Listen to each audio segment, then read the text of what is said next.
স্বামীকে হারিয়ে কিছুতেই আহাজারি থামছে না স্ত্রীর। স্বজনরা জানান, বগুড়া শহরের মালতীনগর এলাকার বাসিন্দা দিনমজুর পারভেজের সঙ্গে একই এলাকার কয়েকজন যুবকের গত রোববার মারামারি হয়। এর জেরে সোমবার ইফতারের পর ওই যুবকরা পারভেজকে বাড়ি থেকে ডেকে নিয়ে মালতীনগর খন্দকার পাড়ায় আর্ট কলেজের সামনে ছুরিকাঘাত করে। এই সময় পারভেজকে বাঁচাতে আসলে তার বন্ধু আতিকুলকেও ছুরিকাঘাত করা হয়। পরে তাদের উদ্ধার করে বগুড়া শহীদ জিয়াউর রহমান মেডিকেল কলেজ হাসপাতালে নিয়ে গেলে চিকিৎসক পারভেজকে মৃত ঘোষণা করেন। গুরুতর আহত অবস্থায় আতিকুল চিকিৎসাধীন রয়েছেন।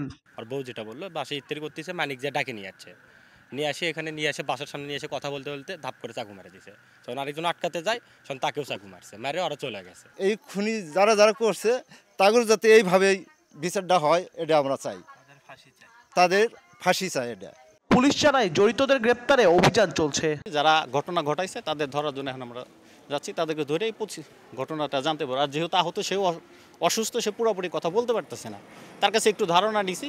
আর ওইখানে যাই যে ঘটনাস্থলে যারা আছে, যারা ঘটনা দেখছে তাদের সাথে কথা বলে আমরা জানতে পারবো। এখন আমরা অভিযান করব, প্রকৃত ঘটনা যারা জড়িত তাদের গ্রেপ্তারের জন্য আমরা এখন অভিযান করব। নিহত পারভেজ বগুড়া শহরের মালতীনগর নতুন পাড়ার রিয়াজুল ইসলামের ছেলে।